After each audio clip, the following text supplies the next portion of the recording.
प्यारे बच्चों, आज हम कक्षा 7 का चैप्टर नंबर 8 करेंगे बच्चों। साइंस का चैप्टर नंबर 8। देखिए, इसके अभ्यास के प्रश्न उत्तर हम करने वाले बच्चों। देखिए बच्चों, प्रश्न नंबर 1, निम्नलिखित वक्तव्यों में रिक्त स्थानों की पूर्ति कीजिए। तो देखिए बच्चों, पहला प्रश्न है, पवन गतिशील वायु है। क्या आएगा? गतिशील वायु है। पवन पृथ्वी के असमान तापन के कारण उत्पन्न होती है। तीसरा है, पृथ्वी की सतह के निकट गर्म वायु ऊपर उठती है जबकि ठंडी वायु नीचे आती है। तो इसमें क्या आ जाएगा? ठंडी वायु। और चौथा देखिए बच्चों, वायु दाब के क्षेत्र से खाली स्थान, इसमें आ जाएगा अधिक दाब के अक्षेत्र की ओर गति करती है। अधिक से कम, अधिक से कम दाब के क्षेत्र की ओर गति करती है। तो बच्चों इसमें आ जाएगा अधिक से कम। उसके बाद देखिए बच्चों, प्रश्न नंबर 2 है, किसी नीचे दिए गए स्थान पर पवन की गति की दिशा पता लगाने के लिए दो विधियां बताइए। तो किसी दिए गए स्थान पर पवन की गति की दिशा का पता निम्नलिखित दो विधियों द्वारा पता लगाया जा सकता है। एक सूखे पत्ते को वायु में छोड़कर उसकी गतिशीलता के द्वारा, और ऊपर उठते हुए धुएं की दिशा को देखकर भी हम दिशा का ज्ञान कर सकते हैं। प्रश्न नंबर 3 है, ऐसे कोई दो अनुभव बताइए जिनसे आपको ऐसा अनुभव हुआ हो कि वायु दाब डालती है। तो अध्याय में दिए गए उदाहरणों के अतिरिक्त अन्य उदाहरण आप दे सकते हैं। इसमें निम्नलिखित दो उदाहरणों से स्पष्ट होता है कि वायु दाब डालती है।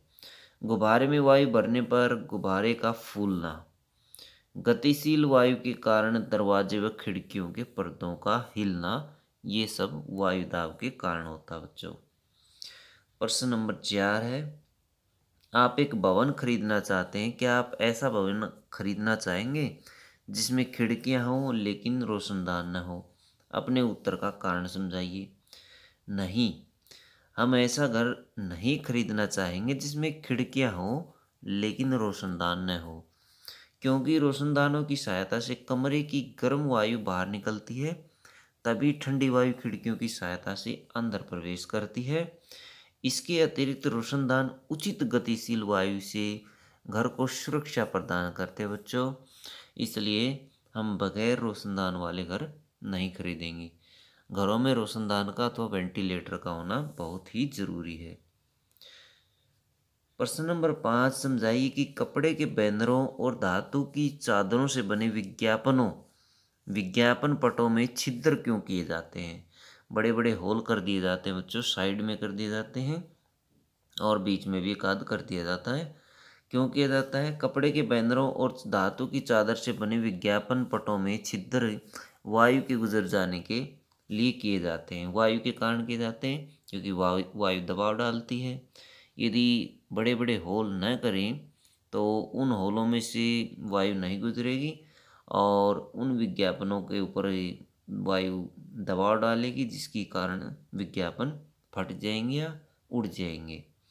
ताकि विज्ञापन पट कम दाब के कारण सुरक्षित खड़ा रहे, विज्ञापन सुरक्षित रहे, इसलिए ऐसा किया जाता है। समझाइए कि कपड़े के बैनरों, ये हम कर चुके हैं बच्चों।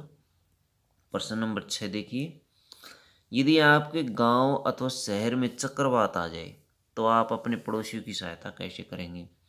यदि हमारे गांव या शहर में चक्रवात आ जाए तो हम निम्नलिखित प्रकार से अपने पड़ोसियों की सहायता कर सकते हैं।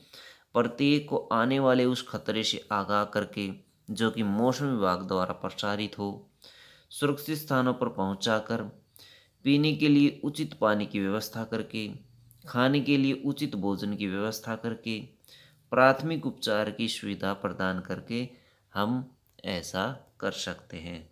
तो बच्चों ये थे कुछ उपाय। प्रश्न नंबर 7 देखिए, चक्रवात से उत्पन्न होने वाली स्थिति से निपटने के लिए पहले किस प्रकार की योजना तैयार करने की आवश्यकता होती है? इसका आंसर देखिए, चक्रवात से उत्पन्न होने वाली स्थिति से निपटने के लिए पहले निम्नलिखित प्रकार की योजना तैयार करने की आवश्यकता होती है। देखिए पहली क्या है, चक्रवात चेतावनी सेवा व्यवस्था का उचित प्रबंध करना। चक्रवात से बचने के लिए चक्रवात आश्रयों का निर्माण करना, पीने के लिए उचित पानी की व्यवस्था करना, खाने के लिए उचित भोजन की व्यवस्था करना, उचित प्राथमिक उपचार की सुविधा करना और लोगों को सुरक्षित स्थानों पर पहुंचाने के लिए उचित यातायात साधनों की उचित व्यवस्था करना। यातायात के साधनों की उचित व्यवस्था करना भी बहुत जरूरी है। प्रश्न 8 देखिए, निम्नलिखित में से किस स्थान पर चक्रवात आने की संभावना नहीं होती? चेन्नई, मंगलुरु, अमृतसर, पुरी। कहाँ पर? अमृतसर में। तो ये समुद्री इलाके में नहीं है बच्चों। तो समुद्री इलाके में जो स्थित है वहाँ पर चक्रवात आने की ज़्यादा संभावना होती है। नीचे दिए गए वक्तव्यों में से कौन सा सही है? तो बच्चों क वाला पार्ट सही है। शीतकाल में पवन थल से सागर की ओर बहती है, तो ये वाला सही लगा लें। परीक्षा उपयोगी अन्य महत्वपूर्ण प्रश्न देखिए बच्चों इसी लेसन से। 29 अक्टूबर 1999 के उड़ीसा चक्रवात का पवन वेग क्या था? 29 अक्टूबर 1999 के उड़ीसा चक्रवात का पवन वेग 260 किलोमीटर प्रति घंटा था। उड़ीसा में 18 अक्टूबर 1999 के चक्रवात में कितने लोग बेघर हुए थे? तो कितने लोग बेघर हुए थे बच्चों? 7 लाख लोग बेघर हो गए थे। पवन किसे कहते हैं? तो देखिए बच्चों गतिशील वायु को पवन कहते हैं। किसी गर्म पानी के टीन के आधे भरे बंद डिब्बे पर ठंडा पानी डालने से क्या प्रभाव पड़ता है? किसी गर्म पानी के टीन के आधे भरे बंद डिब्बे पर ठंडा पानी डालने से डिब्बे का आकार विरूपित हो जाता है। प्रश्न नंबर 5 देखेंगे, पानी में नौका किस दिशा में चलाना आसान होता है? पवन की दिशा में अथवा पवन की विपरीत दिशा में?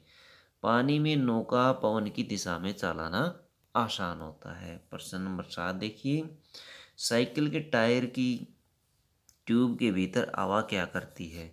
साइकिल के टायर की ट्यूब के भीतर हवा उचित वायु दाब बनाती है।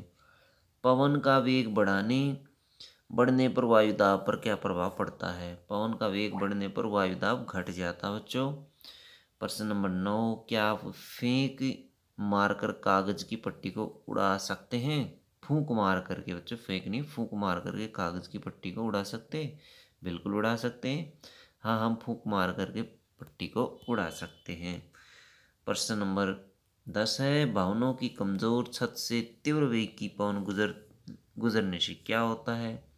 भवनों की कमजोर छत तीव्र वेग की पवन गुजरने से कमजोर छत उड़ जाती है। गर्म किए जाने पर वायु प्रसार पर क्या प्रभाव पड़ता है? करने पर वायु में प्रसार बढ़ जाता है, वायु फैलती है। किसी कौथन नली के मुंह पर गुब्बारा बांधने से और उसके दूसरे सिरे को गर्म जल में रखने पर गुब्बारा क्यों फूल जाता है? किसी कौथन नली के मुंह पर गुब्बारा बांधने से और उसके दूसरे सिरे को गर्म जल में रखने पर गुब्बारा गर्मी के कारण वायु प्रसार बढ़ने से फूल जाता है। प्रश्न नंबर 13, किसी कौथन नली के मुंह पर गुब्बारा बांधने से उसके दूसरे सिरे को ठंडे जल में रखने पर गुब्बारा पिचक क्यों जाता है? कौथन नली के मुंह पर गुब्बारा बांधने से और उसके दूसरे सिरे को ठंडे जल में रखने पर गुब्बारे का तापमान कम होने से वायु के कारण सिकुड़ जाता है और पिचक जाता है। गर्म वायु ठंडी वायु की अपेक्षा कैसी होती है? गर्म वायु ठंडी वायु की अपेक्षा बच्चों हल्की होती है। प्रश्न नंबर 14 देखिए, गर्म वायु ठंडी वायु की अपेक्षा ये हल्की होती है, कर लिया। प्रश्न नंबर 15, भारत में शीतकालीन मानसून किस दिशा से आती है? शीतकालीन मानसून उत्तर पश्चिम दिशा से आती है। यदि झंझा के साथ तड़ित अथवा बिजली भी गिरे तो उसे क्या कहते हैं? तो उसे तड़ित झंझावत कहा जाता है बच्चों, तड़ित झंझावत इसको कहा जाता है। चक्रवात के तापमान और आर्द्रता में वृद्धि करने वाले 2 कारक बताइए। चक्रवात के तापमान और आर्द्रता में वृद्धि करने वाले 2 कारक वायु वेग और वायु दिशा है। किसी चक्रवात का केंद्र एक शांत क्षेत्र होता है, इसे क्या कहा जाता है? इसे झंझा का नेत्र कहा जाता है, झंझा का नेत्र। चक्रवात के नेत्र का व्यास कितना होता है? 10 से लेकर के 30 किलोमीटर इसका व्यास होता है। क्वेश्चन नंबर 20 देखिए, चक्रवात पृथ्वी तल से किस ऊंचाई पर स्थित वायुमंडल में वायु का तेजी से घूर्णन करता पिंड होता है? चक्रवात पृथ्वी तल से 10 से 15 किलोमीटर की ऊंचाई पर वायुमंडल में वायु का तेजी से घूर्णन करता पिंड होता है। अमेरिकी महाद्वीप में चक्रवात को किस नाम से जाना जाता है? अमेरिकी महाद्वीप में चक्रवात को हरिकेन के नाम से जाना जाता है बच्चों। तो बच्चों ये थे आपके चैप्टर नंबर 8 के क्वेश्चन आंसर। वीडियो अच्छी लगी तो बच्चों लाइक करें, हमारे चैनल को सब्सक्राइब करें।